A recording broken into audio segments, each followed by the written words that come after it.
Hello everyone, Rimea here, and welcome to, believe it or not, my playthrough of Super Mario Moonlight World, which, as you can see on screen right now, was made by VK and not me. And yeah, if you've paid attention to my channel, the release trailer was uploaded to my channel. And well, why is that? That is because, regrettably, VK actually left the community a bit over a year ago, and he left us this mod to finish, and it never really did get finished. Until about a month ago, when I decided, I'm just going to give myself about a week to, just try and finish the project, and this is what came of that. So we've ended up with a two-world mod, which is just a collection of levels, which were originally intended for VK's mod, Super Mario Moonlight World. And in order to kind of reflect that, also a nice dedicated VK cutscene, but in order to reflect the fact that this was like more of a level pack than like the finished mod, we decided to call it Super Mario Moonlight World, as in like light, like the DS Lite, um, because it's like more of a light version of what the mod was supposed to be. Because I believe the mod was originally supposed to be like a full mod, like a 9 world mod, and then we got scaled down to like a Cloudy Super Mario U size mod. And that's when VK decided to end up just leaving the internet pretty much, and so that's where we picked up.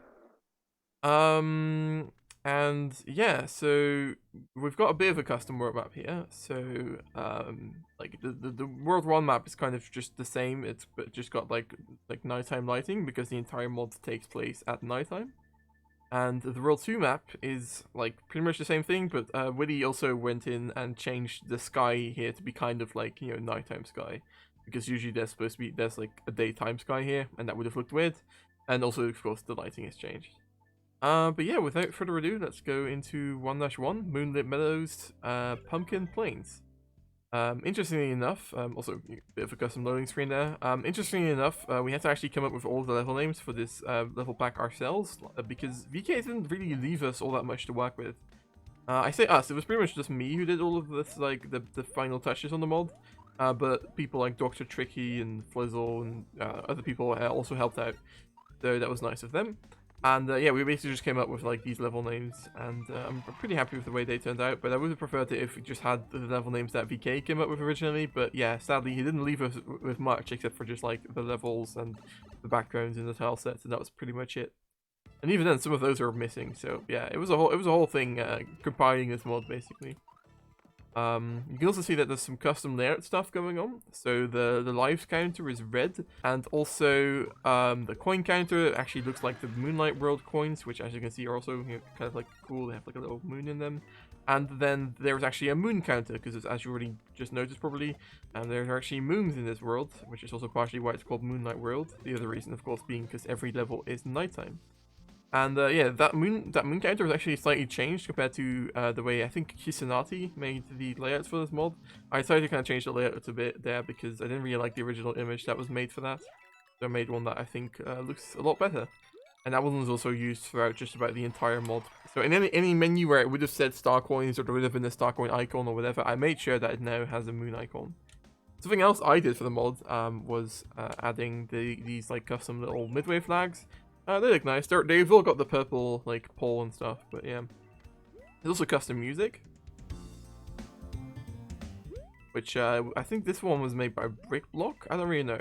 And then there's also the custom background, which you can see right now, which was made by Maker, which is really old. In fact, in general, if you look at anything in this mod and you're like, wow, that looks a bit like, I don't know, looks a bit 2019, that's because it is. I think most of these levels were made in 2019 or maybe early 2020. Because VK left the community like mid to early 2020. So, yeah. But yeah, I mean this level is really simple. This is just it's typical 1-1. I think this level was intended to be 1-1, even in the the mod that VK was wanting to make. So that's why it kind of does feel like that. Just got some Goombas and stuff, but nothing really. Really crazy or anything like that. There was the pumpkin houses earlier, which is a task that I made actually. Those pumpkin houses, and they're only actually used like once or twice in the entire stage, so it's a bit of a shame. Let's actually wait for the star to run out because I want to get the top of the flagpole. Oh, but now the Wiggler's already gone. Damn it! I guess we can still get the top without jumping on the Wiggler. There we go. Yeah, so like most of what I did for this mod ended up just involving basically just polishing up levels a little bit. I decided to, for the most part, not touch the tilesets because basically I just kind of disliked a lot of the tileset stuff that I did for this mod, and I kind of wanted to change all of it, but that would have made it to where I would have probably taken much longer than just like a week or so to finish this mod. So I decided to, just restrain myself and just keep things the way they are for the most part. Same for level design. I didn't really want to touch level design because for the most part, I didn't really want to change anything that VK had done unless it was like really strange or like really like just confusing or whatever. So there are some changes to levels, but for the most part, they're just about the same. So if you see any level design decisions in this mod or anything in this mod really, you can mostly blame VK. No, I'm just kidding, but yeah, like most of what was kept in the mod, which might seem a little bit strange, was probably because it was like unironically speaking, it was probably like VK's decision, and I didn't really want to mess with that. Because for the most part, I really wanted to keep like his quote-unquote vision for the mod alive. Because he really did have like a lot of interesting ideas for the mod, and some of them worked out, some of them I don't really think did. But I wanted to keep everything that he did, just the same the same he wanted it to. So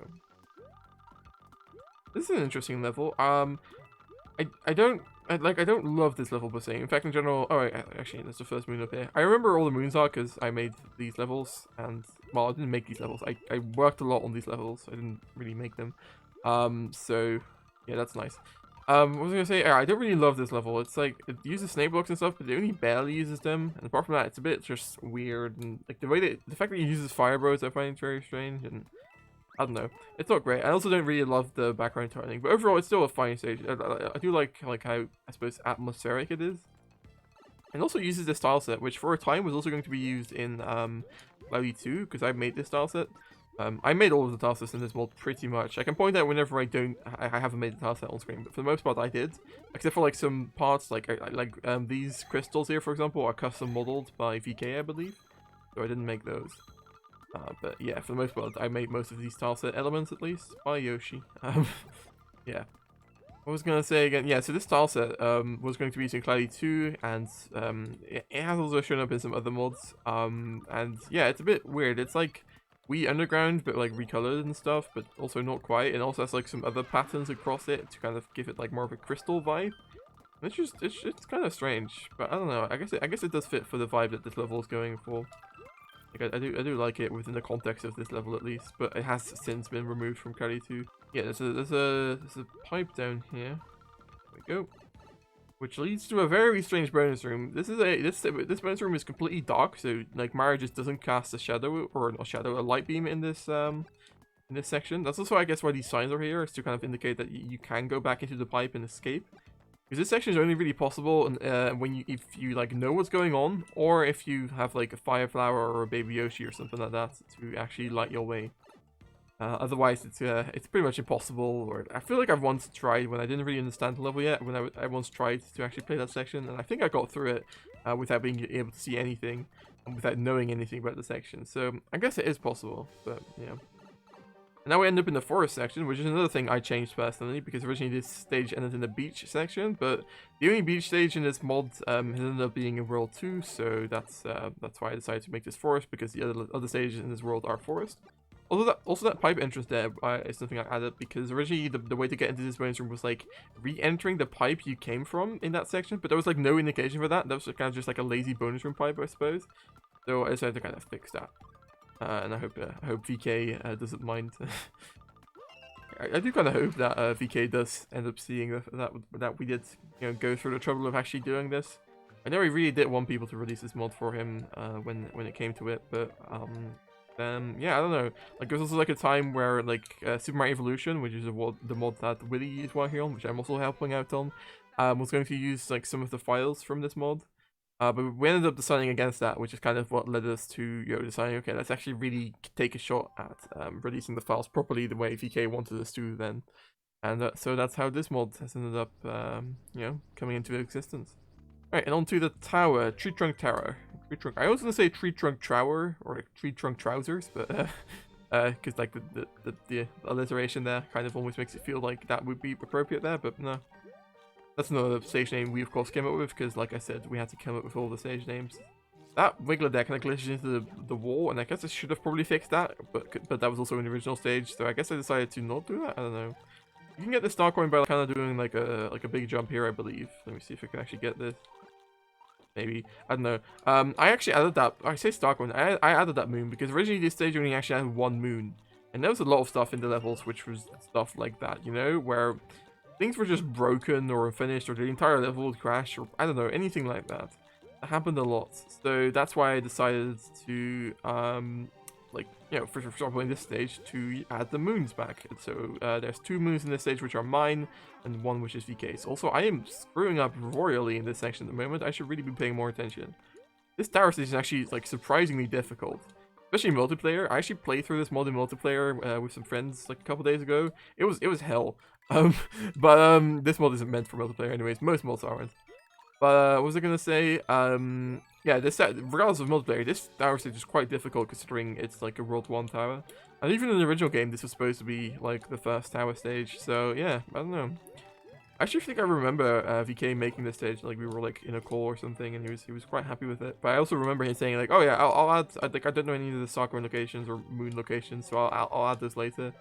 I guess he never did, sadly. So yeah, this is the one moon that he did make, right there, top left of the screen. See that? Hello, hello, I'm here. Okay. Yeah, there's screen wrap in this stage if it wasn't obvious. We've also got some more custom music playing. This is actually just the forest music, but there was no real terror music in the music that we got. But it kind of sounds ominous enough to where it works for a tower stage. Also, you can see the moon up there. That's the 3rd moon, and that's the one I added as well. That one's like probably almost as simple as the 1st moon I added, but it's not that bad, I guess. There's just some coins down here. You can fall down. And then you get the moon. Yeah, so no bonus room or anything. I didn't want to add anything as substantial as a bonus room to this mod because that would just feel weird. So speaking of all the stuff I did and didn't want to add, I did actually end up adding 2 of my own levels into this mod as well, which might not have been obvious. Because it turned out that there were barely not enough levels in the levels that VK provided to us to make like a full 2-world mod the way we have. So that's why I ended up putting 2 of my own old unused levels into the mod. Which I guess we'll get to those and I'll point those out, but that will be in the next part because I'm thinking I'll probably split this later up into 2 parts because it is quite a long mod.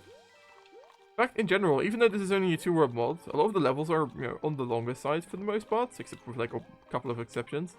And also, just in general, the amount of stuff that was added to this mod, like custom retextures, custom backgrounds, custom, you know, even custom like brick block and question mark textures, all of that stuff. I feel like this might be like the most complete mod out there. Like even like the custom HUD elements here. Like yeah, it's really cool actually the way this mod ended up turning out. I feel it's nice how it still ended up being quite a substantial mod, even if it wasn't a full mod. It's weird that this tower stage uses that flying boom boom, but then the next tower stage in World 2 is going to use like a different boom boom, and like I think like the World 3 one or something. It's I have no idea why, honestly. I don't know why, because I feel like this boom boom is harder, slightly, like just a tiny bit harder than the other ones. Speaking of me putting effort into this mod, yeah, look at that. I actually changed those images to reflect the way the roadmap looks. That's fun, right? Yeah, sure. Even that one there, yeah, kind of cool. Right, on to 1-3, which is probably one of the more interesting levels in the mod, and Trooper Ruins. Because this level uses Ant Troopers, which are just a remodel of the spike tops, and they look interesting. I don't know. I don't love the way they look. First of all, of course, they're too small compared to the way like Ant Troopers appeared in 3D World. But also, they're kind of like weirdly shiny, I think, and yeah, they look a bit simple. Like most of that bully barely even moves. I don't know. I'm nitpicking, but yeah, overall it looks pretty good. So I guess it's a cool stage because of that. But also just in general, I really like all of the design decisions in this stage. Like this is probably the worst moon in the stage, but the other 2 moons are actually pretty good. This is cool. Launch into a red coin ring. I've never seen anything like that before, and it's cool how it like forces your hand in terms of like, you know, really getting you to rush for the red coins because you're not even expecting them to show up.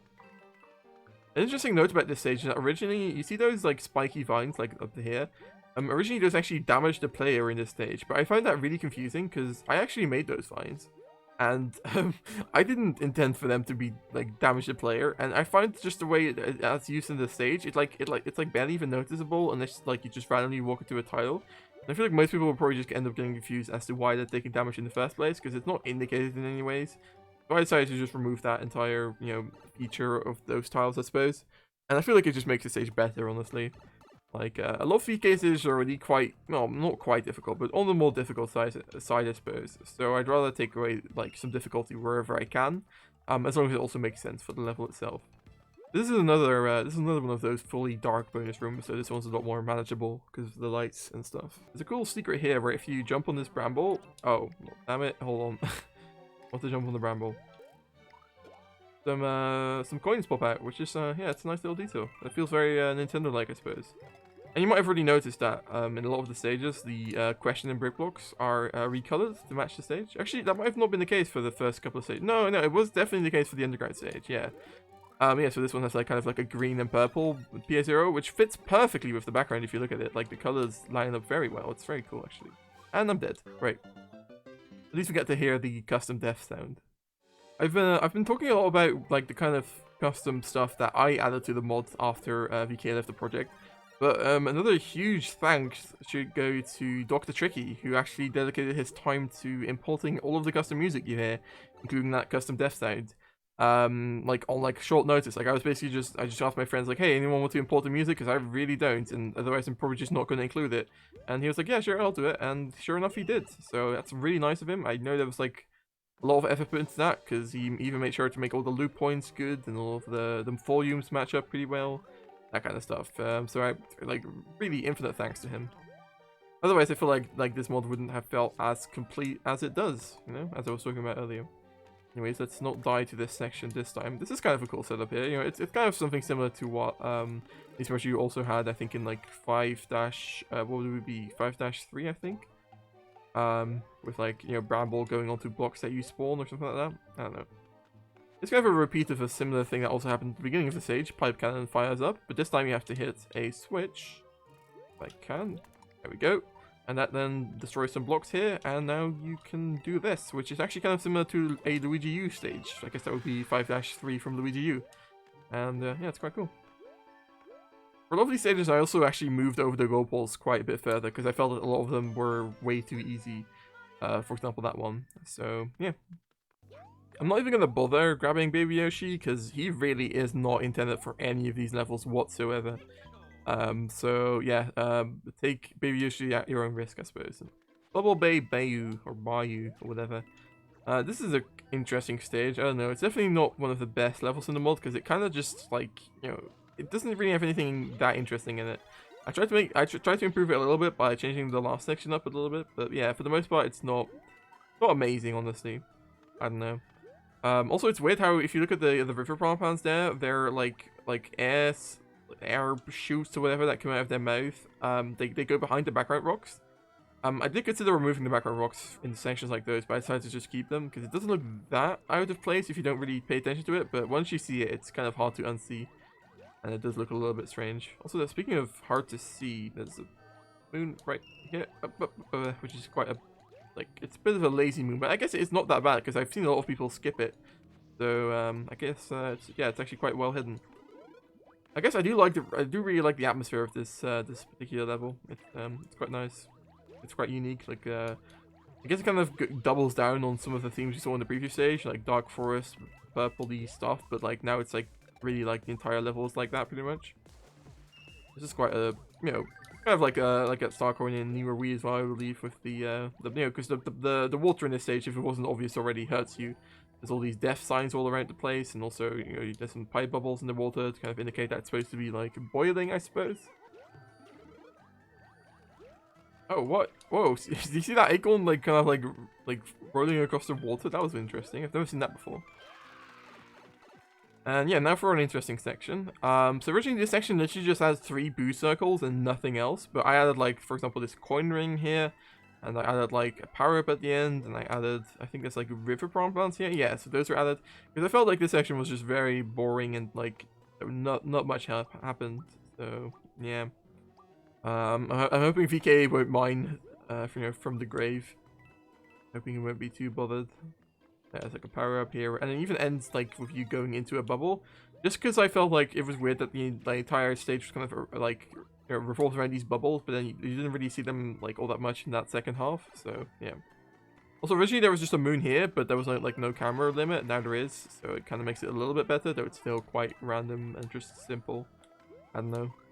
I'm not a huge fan of the way a lot of the secrets in this mod are hidden, so I tried to improve some of them, but a lot of them I just left the way they were. I don't think I've pointed out the custom like music there yet. That's kind of interesting as well. Cluster Fuzzy Forest, a great name for a great stage. No, like seriously, I do actually really like the stage. It's a very unique Spine Coaster stage with a lot of, you know, interesting ideas here and there. It's kind of similar to the I guess the World 9 Spine Coaster stage with like the way it uses fuzzies and stuff, but it's still overall I feel like it still manages to do some interesting stuff that's like I've never seen before. So yeah. I think the most interesting thing about this level is just how many different spine coasters it uses. Like it's like you switch spine coasters like every couple of seconds pretty much, and it's it creates an interesting atmosphere, I suppose. Also, for the most part, like Road 1 is quite consistent thematically. Like 1-1 was kind of like a plain stage, 1-2 was an underground stage that ended in the forest, and like the rest of the stages were all forest themed. And then even like for like spooky forest, and then the castle which you're gonna see is like a ghost house, so that will make sense.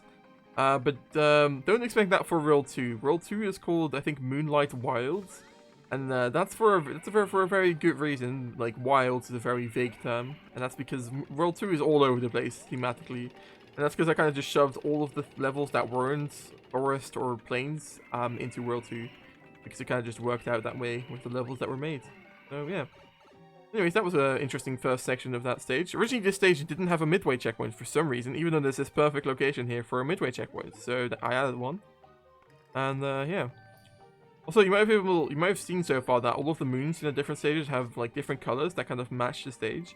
Interestingly enough, a lot of the levels that were provided to us, like originally, didn't have any of those moon colors. They were all just like yellow for the most part. Except for like 1 or 2 moons which are red for some reason. And it wasn't even like levels where that made sense. It was like the underground level, for example, had red moons. And I have no idea why. But yeah, we're coming up on the end of the stage now, I believe. I'm not actually quite sure. It's quite hard keeping track of the layout of this level because it's like how quickly it changes and how many different sections there are. So yeah. But yeah, onto the castle stage, which isn't actually a castle stage, but a ghost house stage. I guess you might as well check out the enemy encounter, which I have actually changed. So yeah, here it is. Kind of interesting that piranha plant goes behind the layer 1 tiles there, like the tree. Yeah, this is actually a tile set that was unused in the original game's files, so I actually added this enemy encounter myself and decided to use one of the unused tile sets just for the heck of it. And the tile set is actually like the WeDX ground, but like recolored to be nighttime, including the Sakura tree, which is from Deserted, I believe. Anyways, on to Moonlit Anyways, on to Moonlit Meadows Dash Castle, Kamek's Mansion of Confusion. Yeah, so yeah, this is a ghost house stage, like I said earlier, and I don't know, it's not really a castle, but it did already originally end in a boss fight anyway, so you know, might as well put it here. There are actually 0 castle stages in the stages completed for the mods, technically, so yeah, that's why we decided to put this one here. That moon is a little bit weird. I guess it's just indicated by a single coin and a sign at the end of the zone. I don't know. I don't love it. In general, I don't really love this stage, honestly. It's like, it's a very basic ghost house stage. Like, it's exactly how Nintendo also does ghost house stages, in terms of like there's no single like central mechanic. It's just a bunch of different ghost mechanics all spammed into one. And that, like, I guess it kind of works sometimes, but for the most part, I don't really love it, honestly. So actually, the way to progress in this stage is by going to the top right door there. But the other 2 doors, I think, both contain a star coin, or no, not really. I think, or a moon, I should say. I feel like this one might, but the other one definitely doesn't. I don't remember quite, honestly. I think, like, yeah, I think there's a star coin or a moon at the end of this zone. Yeah, there is. Okay. Let me see if I can. Oh, no. Oh, God. I think we're good. Yeah, it does weird wall jumping with an acorn suit. Like, you're not really used to doing it, or at least I'm not. Alright, there we go. Am I supposed to like hit a switch or something? I forget. I think I am. Oh, hello. I guess I'll grab that fire flower then. Oh, screw you. Yeah, I'm supposed to hit the switch here. Right, okay. A bit random, because if you if you do hit that switch, you don't even know what it does. Like because I usually just hit that switch right away, but this time it's kind of like intent on getting the moon, so I forgot about that. But yeah, so you don't even know what that switch does, and you might just think it didn't do anything. Like I kind of assumed that before I, just played the section like that. So it's weird like that. Yeah, and this section here is just completely useless, I believe. It's just a falling. Oh wait, no, crap! I messed up my sections. This is actually the right section to go. I guess it was the other door then that led to the falling section, which I'll show after this one, I guess. I think it's always here that I think can you still float yourself, sort of? Not really, I guess. I guess there's always like invisible question marks. Yeah, okay, no, that's fine. Okay, so here you have to actually hit this switch. And that spawns, like, changes some blocks up here, but there's actually nothing here. And there is a star coin or a moon or whatever up here, which is hard to get. Okay, there we go. There we go. And this is the only way to beat this stage, is by going down here, and you have to actually like spot that and realize that's there, which I feel like is a bit too much, maybe. I don't know. But yeah, before we go to that section, I suppose I'll show off this section, which is, like I said, a falling section, a falling boo section, as there are so many of in a lot of ghost houses, I feel. I don't really love the way this one is, because there's usually like coins to guide you in those kinds of sections, but in this one there really isn't for the most part. There's like a couple sections with coins, but yeah, for the most part it's just like nothingness, and you kind of just have to guess, and it's like almost not even your own fault whenever you do get hit, because there's barely any time to get out of the way. Yeah, there we go, that's the way to progress, and yeah, I suppose it's onto the boss fight now? No, wait, there's like one or two more zones, I believe. I think you can hit like a switch to the right there, like in lane 0, and then like go to the left and get a 1-up or whatever, but yeah. This stage uses Kamek, which I suppose should be no surprise considering the name of the stage. And yeah, it really did that originally, so I didn't want to change it to like Lemmy or whatever, even though that would make more sense with the roadmap. But yeah, whatever. It's fine. It doesn't really. Well, I mean, I guess if any boss fight would fit a ghost house, it would be Kamek. But I still feel like it kind of comes out of nowhere, especially with the way it doesn't use like a boss door or anything. But whatever. Like I tried to kind of foreshadow it by putting Kamek into the level's name, which is something I do quite often actually. It's like introduce a name or introduce like whatever is going to happen in the stage that might be a bit surprising through the level name, just to make sure people aren't going to be completely caught off guard, you know. Oh, that was pretty good there. Awesome. All right. But yeah, I think that's going to do it for this particular part of this playthrough, guys. I hope you enjoyed. Please leave a like and all that, and I'll see you next time. Bye bye.